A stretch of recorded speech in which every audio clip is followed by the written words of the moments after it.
Muito bem, nós vamos retomar esta aula que ficou pela metade, passando uma primeira recordação do que nós vimos até o momento, para podermos avançar.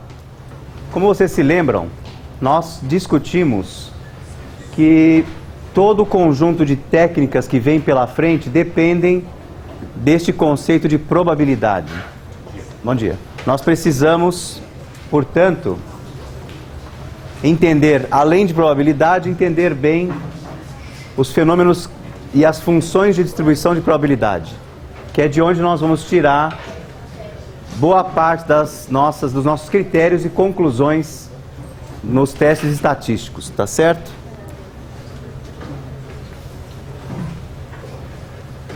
Nós vimos na aula passada que nós trabalhamos com probabilidade já intuitivamente, é aquilo que a gente chama de probabilidade subjetiva. E nós falamos muitas vezes em termos probabilísticos, mas de uma maneira apenas intuitiva. Nosso interesse vai ser caracterizar a probabilidade objetivamente. Fazer contas, cálculos, de tal maneira que eu tenha uma estimativa mais próxima da probabilidade do evento que me interessa. Tomamos como exemplo, inicialmente, aquele caso dos pacientes do pronto-socorro em que nós fizemos a medida de sódio sérico, a natremia. E vocês se lembram que existe um conjunto de valores que vai de 116 a 170 nesse experimento aqui, nesse projeto, em que há uma frequência variada para cada valor em 734 pacientes. Nós reparamos que existe uma tendência central, onde a maior parte dos valores mais frequentes está no centro desta distribuição. E aí aparece a noção de distribuir, né? Como é que estão distribuídos as frequências destes diferentes valores de natremia? Então, existem valores bastante extremos, né? Como 116 aqui, que tem um paciente, e 170, que também só tem um paciente. Então tem baixa frequência. E aqui no centro, entre 135 a 145, nós temos a maioria dos valores amostrados, tá certo? Isso por quê? Vocês já imaginam que essa é uma faixa de variação fisiológica. Para o organismo funcionar, tem que estar dentro de uma faixa bem comportada, os eletrólitos principalmente, né? Porque são responsáveis por modificações de membrana. E aí qualquer excesso ou qualquer falta ou qualquer desbalanço de eletrólitos vai levar a um colapso celular. Muito bem. Do ponto de vista da frequência ou da estimativa de probabilidade, eu posso tirar diretamente de um ensaio como este, de um estudo como esse. Eu posso perguntar qual é a probabilidade de sortear ao acaso uma pessoa com valor 137. Eu posso calcular isso diretamente desse conjunto aqui. Basta que eu vá no 137 e constate que eu tenho 62 indivíduos com este valor, 137 miliequivalentes por litro. Como são 62 em 734, fazendo essa divisão, eu tenho aqui 8,5% de probabilidade de sortear um paciente ao acaso com este valor. Eu gostaria de lembrar para vocês que não nos interessa o ponto 137. Geralmente nos interessa uma variação em torno de uma certa faixa. Porque o ponto é um sorteio lotérico, seria. Qual é a probabilidade de eu sortear um número 137? Seria uma loteria, isso não tem muito interesse. O que interessa é a faixa, uma faixa aberta, dizendo, bem definida, onde eu possa constatar que a população tem aquele comportamento majoritariamente. Então, retomando aqui a ideia, eu posso perguntar para esse conjunto de dados qual é a probabilidade de encontrar um paciente entre 136 e 146 miliequivalentes por litro. Essa pergunta ganha um pouquinho mais de interesse. Por quê? Justamente eu quero determinar qual é a chance da população cair nesse intervalo. E aí, fazendo a soma de cada medida, de cada frequência de cada medida, na verdade, né? Eu tenho 55 pacientes com 136 MECs, 62 pacientes com 137, aí vai daí para frente. Nós temos que 408 pacientes desses 734 estão nesta faixa de interesse.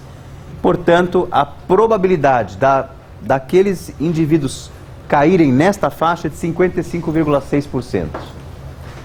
Evidentemente, seria muito pouco perguntar a probabilidade para um grupo que eu já conheço. A ideia de fazer uma amostra, de representar a população é extrapolar este valor agora para o conjunto dos humanos, por exemplo, ou para os pacientes que frequentam o pronto-socorro, ou para a cidade de São Paulo. Eu tenho que aproveitar melhor este tipo de estudo para gerar um conceito que eu possa inferir para uma população maior. Então eu poderia dizer aqui, a partir deste estudo, que se eu sorteasse um de vocês, eu teria uma probabilidade de 55,6% de pegar essa pessoa estar entre 136 e 146 mil equivalentes por litro. Então eu passo a fazer uma inferência, que é o mecanismo que nos interessa, e não apenas calcular a probabilidade para o grupo amostrado. O grupo serve para representar a população, na verdade. E aí a gente faz raciocínios probabilísticos para inferir para o conjunto da população. Tá? Isso vai ser muito importante também para a determinação de valores de referência, aquilo que a gente chama de valor, valor normal. O paciente está com valores normais de sódio. Normais por quê? Porque cai dentro daquele comportamento central da distribuição. Tá bom? Então vamos em frente aqui. Aqui mais uma ideia, lançando mão aqui de um intervalo mais aberto, né? Probabilidade de ser maior do que 147 mil, maior ou igual a 147 mil equivalentes por litro. Então eu tenho 5% só, 5,6% dos pacientes acima de 147 mil equivalentes. Mostrando que isso aqui então é aquilo que a gente chama de cauda da curva. É a parte mais baixa. Tem duas caudas essa curva, né? Percebem? Nós vamos ver a anatomia da curva no futuro. Essa questão da cauda e tudo mais, tá? Muito bem. Lembramos também a vocês que a probabilidade tem essa característica. No nosso mundo aqui, aristotélico agora, nós vamos trabalhar com a lógica clássica em que probabilidade varia entre 0 e 1. Existem outras lógicas, como as paraconsistentes, que não respeitam este limite e há probabilidades que superam o valor 1. Porém, isso é um outro caso, é uma outra lógica. Nossa lógica aqui é a mais clássica. E vocês têm que entender, então, que de 0 a 1, com esta propriedade eu consigo fazer algumas contas, né? Se eu tenho uma probabilidade, eu posso calcular a outra a partir da subtração de 1, ok? Vamos pegar agora algumas variáveis e falar sobre distribuição de probabilidades em variáveis diferentes. Este exemplo já é característico, já é conhecido. Número de medicamentos ou de drogas usados por gestantes lá na região oeste, por exemplo, lícitas e ilícitas, né? E aqui nós temos gestantes que não tomam nenhuma droga até gestantes que tomam 12 drogas. Se eu representar graficamente essa situação, nós vemos que existe aqui um delineamento que me mostra o quê? Que há uma assimetria nessa distribuição. Essa distribuição é assimétrica, com os valores maiores aqui concentrados no início da distribuição. Ou seja, gestantes que tomam nenhum ou poucas drogas, fazem uso de poucas drogas, são a esmagadora maioria, né? E eu posso calcular diretamente a probabilidade de uma gestante tomar 0, 1, 2, 3, etc., meramente dividindo o valor da frequência pelo número total de gestantes amostradas. Então, já estamos repetindo aqui, né? Para calcular probabilidade, o mecanismo mais rápido é esse. Diretamente aqui dos dados, fazendo uma conta de divisão. É importante dizer que esta variável aqui é quantitativa, certo? Número de drogas usadas pelas gestantes. É um número natural, um número inteiro. Portanto, é uma variável quantitativa discreta. Sempre que vocês olharem para a variável, classifiquem imediatamente, tá? Bate o olho e classifica. Aprendam a fazer isso agora, porque disso depende a decisão futura dos testes. Então, esta é uma variável quantitativa discreta. Apesar de discreta, ou seja, ela salta de 0 para 1, de 1 para 2, não há nada no intervalo aqui, não há continuidade, A nossa tendência, a nossa vontade é transformar isso aqui numa função contínua. Tá? Porque isso, nossa, que eu digo assim, de quem trabalha com probabilidades, facilita muito a operação dentro de um sistema informático, de um sistema computacional, de um software.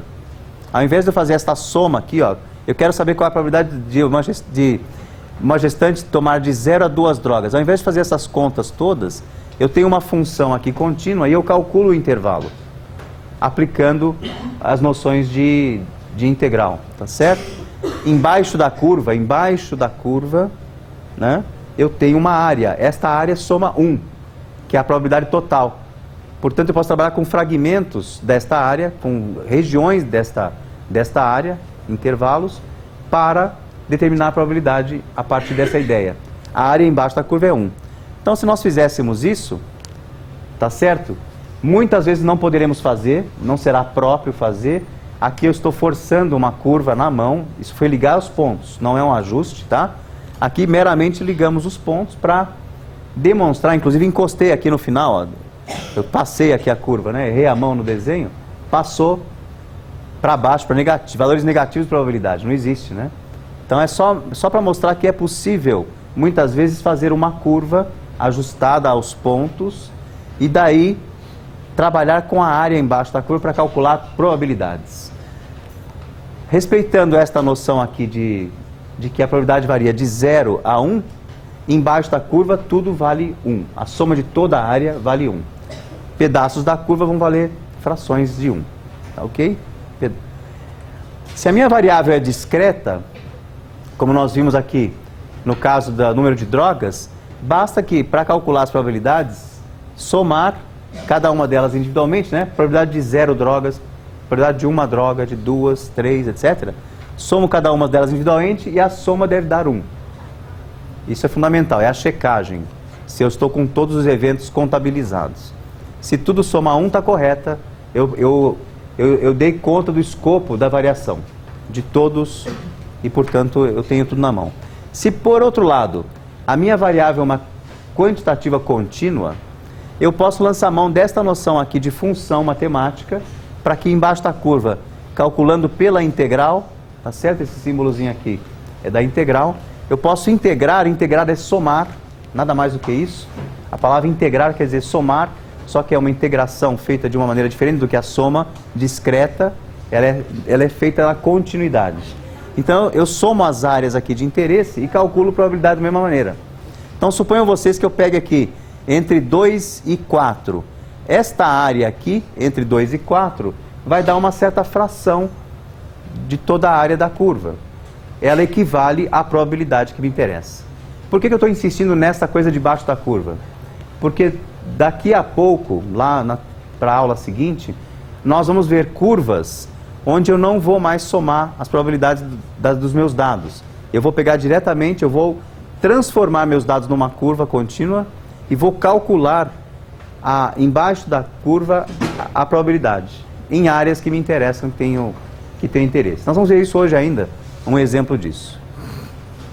Vamos ver agora um outro tipo de variável, que é a variável que é aqui, gente?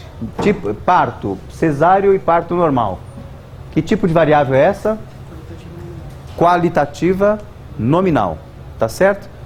Entenderam aqui todos? Qualitativa nominal. Por que nominal? Porque cesariano é um nome de um tipo de parto. Parto normal é um nome de tipo de parto. Parto natural, aqui vou até usar a palavra natural para evitar normal, tem muitas conotações, né? Então, esse exemplo nós vimos na aula passada, que era do nosso amigo obstetra que queria fazer uma previsão dos seus ganhos. Ele tinha 2 partos, 2 gestantes em atendimento, e ele tinha perspectiva de fazer 2 partos, e atender e fazer, portanto, um ganho variável de acordo com o tipo de parto que ele faria. Cesariano, R$2.000, natural, R$1.000. A probabilidade dele fazer um parto cesariano, sabidamente, pela história da clínica obstétrica, era de 20%. E 80% de fazer o parto natural, porque é o complemento para dar 1. Lembrar sempre disso, né? Se eu tenho 2 eventos possíveis, se um é 20%, o outro automaticamente tem que ser 80%. Não tem outra saída, né? Pelo menos assim, do ponto de vista desta lógica. Haveria outros fenômenos intercorrentes, mas intercorrências não estão sendo aqui contempladas agora. E aí nós podemos calcular quanto ele poderia ganhar, né? Se ele fizer 2 cesáreas, ele ganha R$4.000. Se ele fizer uma cesárea e um natural, ele ganha 3.000. E se ele fizer 2 partos naturais, ele ganha R$2.000. Nós lembramos a vocês que a combinação desses eventos, parto, tipo de parto, dará a ele, na verdade, cesárea e natural, 2 caminhos para percorrer. Ele pode fazer a primeira cesárea e o segundo natural, ou o primeiro natural e o segundo cesárea. Portanto, a probabilidade deste evento aqui é multiplicativa, né? Se eu fizer 0,2 vezes 0,2, eu tenho 0,04, ou seja, 4% de probabilidade dele fazer 2 cesáreas. De fazer uma cesárea e um parto natural, eu preciso somar as 2 combinações possíveis e obtenho aqui 0,2 vezes 0,8, 0,16, 2 vezes 32% de probabilidade dele fazer uma cesárea e uma natural. Este ponto aqui muitas vezes não é muito compreendido por vocês. Esta ideia de combinação, por que eu tenho que somar? Se elas são a mesma coisa, por que eu tenho que pôr 2 vezes? Porque é diferente começar pela cesárea e ir para o natural e vice-versa. O natural são 2 oportunidades diferentes. Porque um evento, por ser independente do outro, eles vão acontecer de maneira em sequências alternativas, né? Existem 2 alternativas. Então, para cumprir essas alternativas, eu preciso somar as 2 formas, os 2 caminhos possíveis de obter um natural e um cesáreo. Isso aqui, geralmente, muitas vezes não é aceito diretamente por vocês, tá? Por qualquer um de nós. Quer dizer, a primeira contato com esse tipo de situação não é contemplado. Muita gente calcula isso sem levar isso em consideração. E aí fica faltando um pedaço, né? Não soma 1. Percebem, não? Se eu fizesse só uma vez 16 aqui por cento, não somaria 1. Eu não estaria contemplando todo o espectro de variação. Todas as alternativas possíveis de combinação.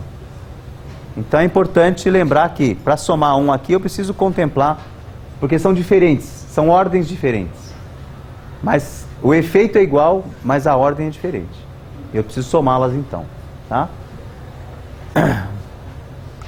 Por quê? Porque eu poderia perguntar assim, eu quero fazer primeiro uma cesárea. Qual é a probabilidade de fazer primeiro uma cesárea e depois um parto natural? 16%. Mas como eu estou dizendo, eu quero ganhar R$3.000, tanto faz a ordem. Então, depende da pergunta, eu tenho uma probabilidade ou outra, tá? Então, vamos pensar um pouquinho nisso, mas aprofundem um pouco isso, porque geralmente passa batido essa percepção, todo mundo achou que entendeu, e depois, na hora de fazer isso na prática, não está entendendo porque estamos ficando por 2 ali, esta mesma situação que parece igual, mas não é. Ok, então está aqui. Então nós temos já um quadro de perspectiva de como vai ser o ganho do nosso amigo obstetra. Se eu colocar isso da forma gráfica, como uma distribuição de probabilidades, reparem aqui que nenhum parto cesáreo, que o cesáreo é o nosso interesse, o nosso sucesso será se ele fizer 2 cesáreas, né? Porque ele vai ganhar mais. Então, nenhuma cesárea é 64% de probabilidade. Uma cesárea, 32%. E 2 cesáreas, 4%. Reparem que esse tipo de gráfico também é assimétrico aqui, né? Ele começa com as probabilidades mais elevadas com os números mais baixos, ou seja, 0 cesarianas. E a probabilidade mais baixa com o número de eventos de sucesso mais elevado, que é 2. Esse tipo de distribuição aqui tem um nome especial chamado binomial, que nós vamos ver hoje um pouquinho mais, tá? Mas reparem que ela é assimétrica neste momento, porque nós temos apenas 2 eventos em curso. Então, os 2 eventos fazem com que essa distribuição fique fortemente assimétrica à esquerda, com alta probabilidade de não acontecer nenhuma cesárea, né? 64%. Ok, esse gráfico é possível de ser feito no Minitab. Tentem fazer na aula prática hoje, reproduzir esse tipo de gráfico, não só pelo gráfico, mas porque ele faz a conta para você também. Isso vai ser mais importante quando tiver 10 eventos, por exemplo, 100 eventos. Né? Nós falamos também um pouco dessa ideia de valor esperado, de média, né? De esperança. São termos que refletem o quê? A expectativa do acontecimento central. Aquilo que vai acontecer com mais frequência, né? Muitas vezes eu não posso calcular a média verdadeiramente, mas eu posso calcular uma estimativa de esperança, de que aconteça naquela região o evento, né? Então, no nosso caso aqui, essa esperança, para um fenômeno discreto, né, é dado pela somatória do valor de cada evento vezes a probabilidade daquele evento ocorrer, daquela combinação ocorrer. Se fosse um fenômeno contínuo, se eu pudesse passar uma curva, uma função matemática contínua, eu também lançaria a mão apenas da integral usando a função de x, que seria um ajuste daqueles pontos, né? Outro conceito que vai ser recorrente para nós é o desvio padrão. Tudo que nós vamos fazer tem uma esperança, uma média, mas tem uma variação em torno desse valor médio, dessa esperança, que é muito importante. É aí que entra a estatística. É no desvio padrão, na variância... Ó, o Iago está lá? Tá... Bom dia. Eu queria apresentar o nosso monitor, o Iago. Depois a gente faz uma apresentação mais formal. Muito bem. A variável, então, a variação, vamos chamar a variação primeiro, em torno da média, é o fenômeno que mais nos importa na estatística, porque os dados, os nossos pacientes não têm um comportamento único, não são clones, né? São pessoas que respondem diferentemente à medicação, intervenções, a própria história natural da doença varia. Então, a variação é o nosso interesse. Portanto, eu preciso aprender a calcular variâncias no caso, ou variações, dependendo da situação, em torno do valor esperado, do valor médio. E aqui, para esse caso, nós temos que a variância, como sempre, é a diferença de cada medida menos a média, ou a esperança, ao quadrado, e agora vezes a probabilidade daquele evento x. Somo isso e eu vou ter, então, a variância, tá? No fenômeno contínuo, eu vou aplicar a função de x e não o valor individual mais, né? Quer dizer, a função de x é a diferença individual. E desvio padrão nada mais é do que a raiz quadrada da variância. Então, isso aqui só para recordar, que nós vamos bater nisso daqui para frente, vamos falar muito de variância. Vocês precisam estar claro que é sempre a diferença de cada valor da média ao quadrado, e o desvio padrão é a raiz quadrada deste resultado, né? Muito bem. Vamos tomar o nosso exemplo e vamos calcular a esperança de ganho do nosso obstetra. Porque, por enquanto, eu sei que ele pode ganhar 2.000, 3.000 ou 4.000 reais fazendo 2 partos, né? Mas qual a esperança, qual a expectativa ali mais provável? Qual é a média de ganho que ele vai ter esperada, né? Basta que eu faça aquela continha. Para cada ganho, 4, 3 ou 2.000 reais, para cada tipo de ganho, há uma probabilidade acoplada. Então, se eu fizer esta multiplicação, 4.000 vezes 4%, 3.000 vezes 32%, 2.000 vezes 64%, eu tenho um resultado aqui somatório de esperança de ganho de R$ 2.400. Aí vocês vão perguntar assim, mas como é possível ele ganhar R$ 2.400 se ele vai fazer um parto a 2.000 ou um parto a R$ 1.000? Ou um parto natural a R$ 1.000 e o cesárea a 2.000. Nenhuma das combinações dá esse valor. Certo? Portanto, esse é um valor teórico. O valor central, a média, a esperança, não precisa necessariamente existir. Ele é uma referência de centro. E por que eu calculo isso se ele não existe? Porque em torno dele varia o meu fenômeno. É em torno de uma média. Por isso eu preciso do desvio padrão. Por isso a gente calcula a variação, a variância, desta maneira como foi proposto, né? Cada medida menos a média, ao quadrado vezes a probabilidade daquele evento. Somo e obtenho aqui, no caso, a variância é 320.000 reais ao quadrado. Aí vocês se perguntam, 320.000 reais ao quadrado, como é que isso se conjuga com R$ 2.400? É difícil raciocinar ao quadrado, evidentemente não estamos trabalhando com o quadrado. É preciso extrair a raiz para obter o valor natural de volta, em reais, e não em reais ao quadrado. Então, se nós extrairmos a raiz quadrada, obtemos deste valor aqui da variância, obtemos R$ 565,69, que se vocês fizerem a conta, vai dar mais ou menos em torno de R$ 1.900 a R$ 3.000. Tá certo ou não? Diga. Para calcular a expectativa, poderia ser feito de outro modo? Eu pensaria da seguinte forma: tem 20% de chance de ser cesárea. Então, em dois partos, eu poderia pensar que em média 0,4 é cesárea e 1,6 normal. Então, 0,4 vezes o ganho de 2.000 mais 1,6 normal de 1.000 daria o mesmo valor. Tá certo? 80%, está dizendo? Isso, 80%. Uhum. 80% Você está fazendo a mesma coisa que eu estou fazendo, eu acho. Não exatamente, só colocar as mesmas contas. Pode, mas está mais ou menos a mesma lógica, porque é probabilidade aplicada ao valor. Estou pegando, assim, vai ter dois partos, certo? Dois partos. Então, se eu dividir em média os partos, posso pensar que 0,2 de 2, então em média 0,4 partos seriam cesáreos, e 1,6 partos seria normal. Se eu fizer 0,4 vezes o ganho de uma cesárea, 0,4 vezes 2.000, mais 1,6 vezes 1.000, que dá o mesmo valor. Tem, mas no final das contas você está fazendo um intermediário diferente, mas é o mesmo para o raciocínio, porque está usando a mesma probabilidade. Então 0,4 é 40%, é 4% dos partos. Se você fizer isso aqui, você está só desmontando isso aqui e remontando. Você fez a mesma coisa, você está usando a mesma lógica, porque você está partindo do mesmo princípio, né? Eu só fiz a conta em reais ali antes, você fez depois. Eu fiz aqui mais mastigado o processo. Você está pegando, você parte do parto puro, depois aplicou o dinheiro nele. Aqui eu já apliquei o dinheiro, já fiz as contas antes. Mas é a mesma lógica. Tá certo? A ordem dos tratores não altera o viaduto aqui, né? Oi? Mas a variância não ia mudar se você fizesse para um? A variância? Que ele está falando de fazer o valor esperado para um parto só e depois multiplicar. Se fizesse variância... Não, a variância é dos dois, o fenômeno tem dois eventos. Eu não posso calcular um evento só, porque não teria sentido.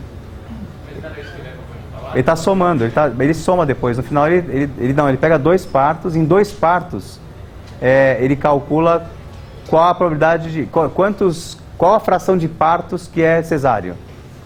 E depois qual a fração de partos que é natural. Só que ele remontou em ordens diferentes. Eu preferi partir do dinheiro, que é o meu foco é o dinheiro. Eu parti do valor da soma e não dos reais, para depois calcular a probabilidade daquele evento acontecer. E aí somo tudo e dá a média. É a mesma coisa, você está só desmontando em ordens diferentes. Tá bom? Talvez um pouco mais complicado só. Porque o dinheiro aqui é o foco. Oi? A esperança, ela é o ponto central. Para eu saber a variabilidade do fenômeno, porque aqui, lógico, eu sei que ele vai ganhar entre 2.000 e 3.000 com grande chance. A maior probabilidade dele fazer dinheiro é entre 2.000 e 3.000 reais, porque se eu somar 64% e 32% dá 96% de chance. Então eu já sabia disso. O ponto é, quando eu tenho um fenômeno que tem muito mais eventos do que dois partos, eu vou trabalhar com... É muito mais difícil perceber essas combinações. Próximos slides vai me mostrar a vantagem de calcular isso. Mas a esperança é o ponto central em torno do qual eu tenho uma variação. Tá certo? Esta brincadeira aqui com dois eventos é para a gente perceber a natureza do fenômeno. Eu tenho uma tendência central de 2.400, mais ou menos 565 para cada lado. Que dá mais ou menos os nossos 2.000 a 3.000 reais. Tá? Ou seja, no primeiro desvio padrão, eu tenho a grande chance de acontecer o evento real, né? Quando ele for para a clínica obstétrica, passar a semana dele de plantão, ele vai acabar fazendo em torno de 2.000 a 3.000 reais mesmo. Tá? Quer dizer, eu tenho uma alta, já sabia disso. Com dois eu já sabia disso. Quando eu puser 100 eventos, 100 partos, eu começo a ter problemas. Para calcular isso na mão. Que é o que nós vamos mostrar no próximo slide.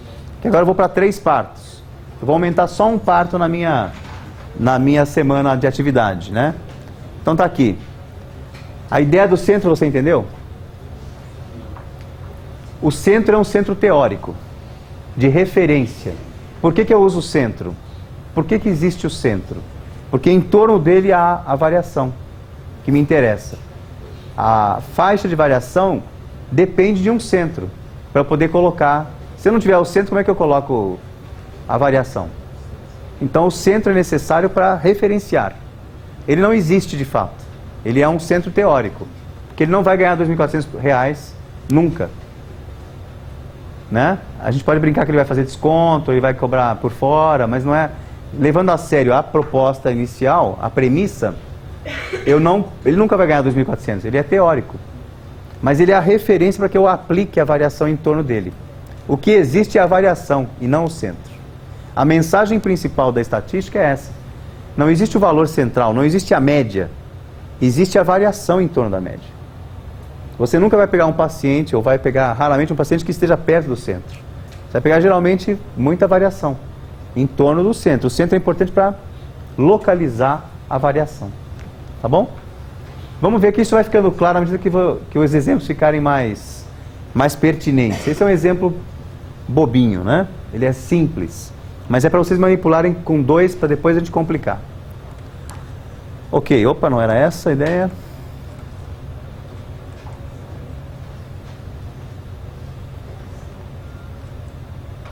O que há agora?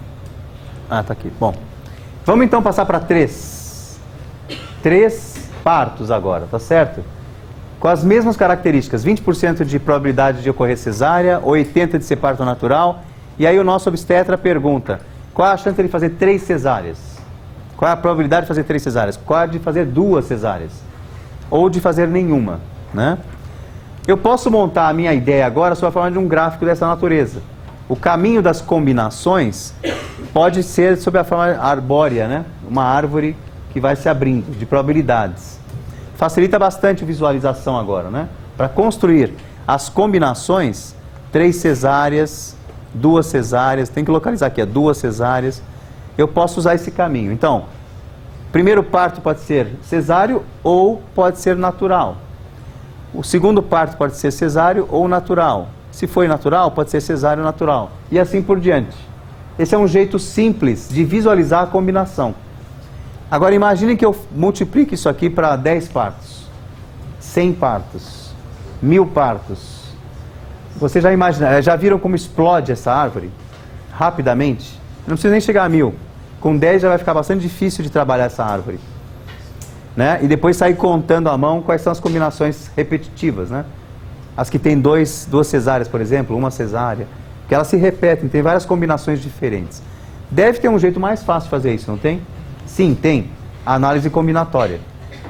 A análise combinatória me permite obter esses mesmos valores aqui, ou me obter as somas das combinações, né? De maneira mais simples. Tá? E aqui eu tenho 2 cesáreas aqui, ó. 2. Então eu tenho 3 jeitos de fazer 2 cesáreas. 3 caminhos. Temos 3 jeitos de fazer 1 cesárea apenas. Mas se eu fizer isso para 10 indivíduos, para 10 eventos, vai piorar muito a minha capacidade de definição. Dá para fazer, mas é um trabalho talvez pouco útil, né? Melhor lançar mão de uma técnica matemática para isso. Aqui só para mostrar a curva para vocês dessa distribuição de novo. Com nenhuma cesárea, um pouco mais de 50%, 1 cesárea, 35% por aí, 2 cesáreas perde 10% e 3 cesáreas apenas 0,8%. Isso aqui é uma distribuição ainda assimétrica, com a grande probabilidade dos eventos ocorrerem em menor número de cesáreas. 0 cesáreas é a maior probabilidade, tá? Porque é multiplicativo, então o meu interesse fica aqui embaixo, né? É a menor probabilidade, já que ela é também a menor probabilidade de ocorrência. Muito bem, pegamos aqui aquele mesmo gráfico de árvore lá, de decisão, e agora traduzimos dessa maneira em probabilidades. Aqui, ó, ficou fácil, né? 3 cesáreas é 0,2 ao cubo, não é? Cesárea, 0,2 vezes 0,2 vezes 0,2, e dá 0,008. Aqui, de novo, 2 cesáreas, 0,2 vezes 0,2 vezes 0,8, dá 3,2%. Mas há 3 jeitos, 3 maneiras de combinar esses aqui, 2 cesáreas e um parto normal. Então tem que somar este, dá quase 10%. Tá bom? E daí por diante. Então, o que nos interessa é chegar na combinatória. Que é a combinatória que é a mágica para nós realizarmos mais facilmente esse cálculo. Tá bom? Vocês aprenderam isso no colégio e tiveram que saber um pouco disso, de arranjo, permutação e combinação, para chegarem até aqui, não é verdade? Então, antes, vocês tiveram que aprender todo um conjunto de técnicas e de enunciados mais complicados do que esse. A aplicação neste caso aqui é só para fazer combinação. Então não vai ter arranjo, não vai ter permutação nesse momento, para nós trabalharmos, tá certo? Só combinação. Combinação é o mais fácil, acho que dos 3, porque não importa a ordem, e eu tenho apenas que saber que a combinação de N eventos, X a X, né? No caso aqui seria N partos de tantas cesáreas em cada conjunto. Então, combinação de 3 partos, 2 a 2 cesáreas. Aí eu faço a conta dessa maneira, muito simples.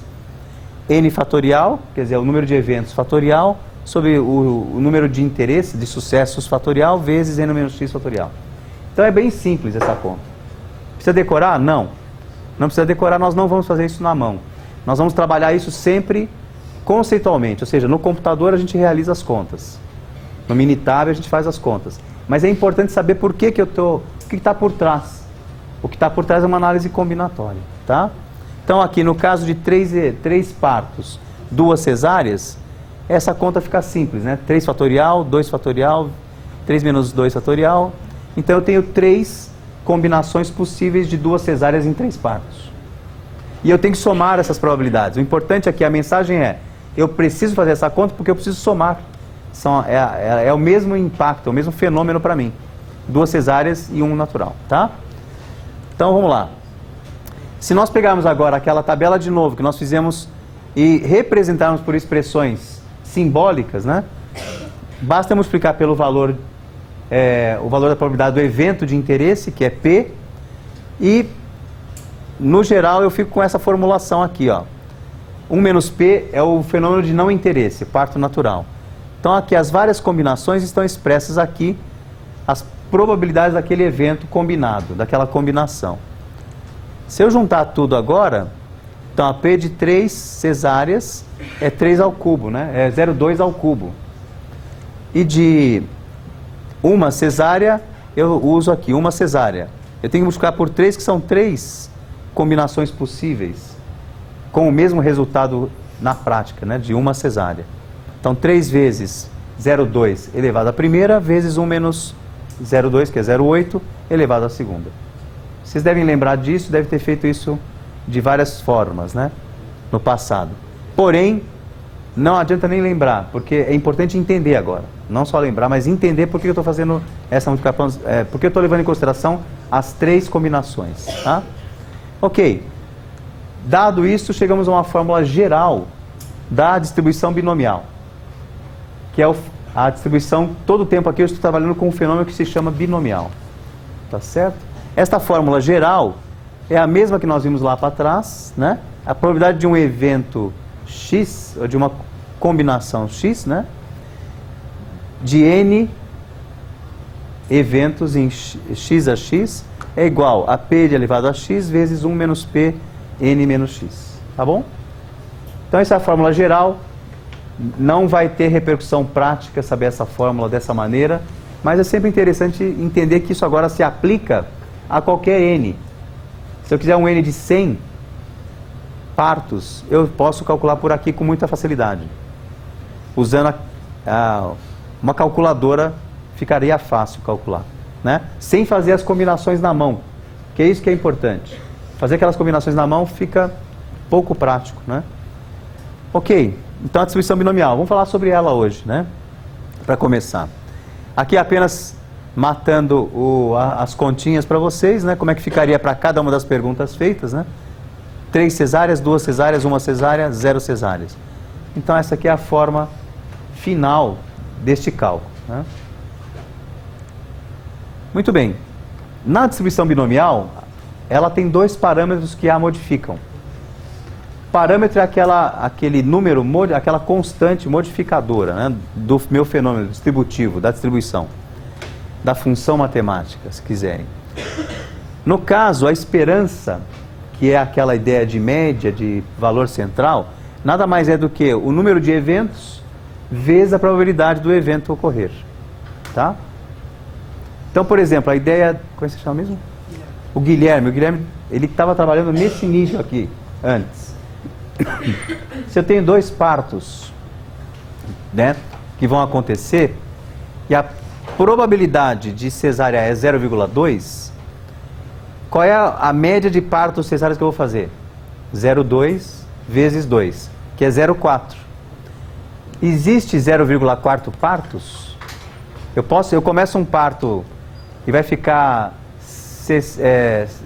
1,6 natural e 0,4 cesárea, quer dizer, no final é cesárea? Não dá, né? Se ele começou natural, se ele começou um parto vaginal e ele virou um parto cesáreo, ele é parto cesáreo, né? Não é mais parto vaginal. Não dá para ser um pedaço. Então esse 0,4, percebam que como ele é teórico. Como é que você chama lá?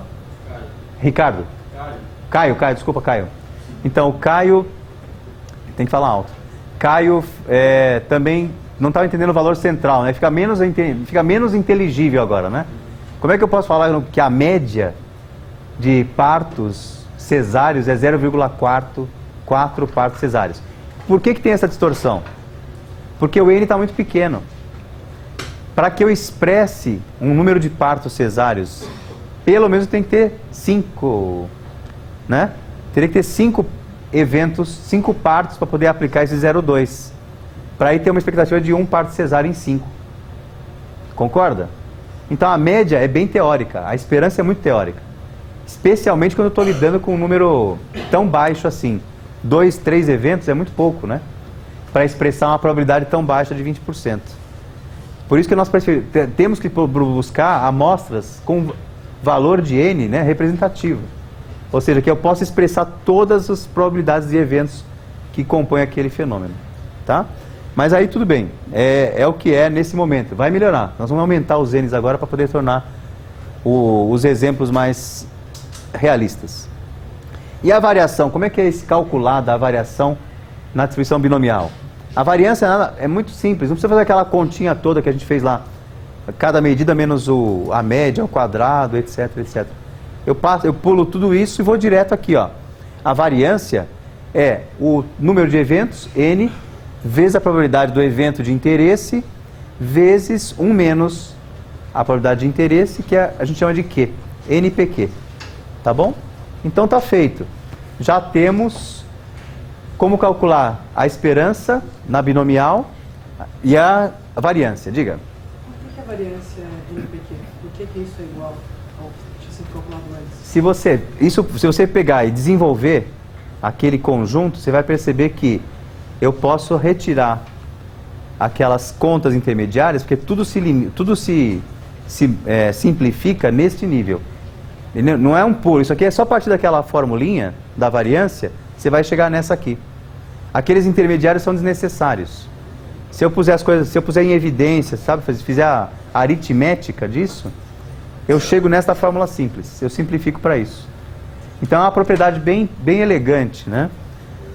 Simplificação de aritmética serve para isso, para reduzir, né? Eu reduzo um trambolho numa conta simples. Se for colocando em evidência essas continhas, aquelas contas, quer dizer, se você for colocando a simplificação aritmética, chega numa fórmula simples dessa. Tá bom? Então, desvio padrão é a raiz quadrada da variância. Não pode confundir. Aqui no caso, o NPQ é variância. A raiz quadrada é o desvio padrão do NPQ. Tá bom? Então, a distribuição normal tem dois parâmetros que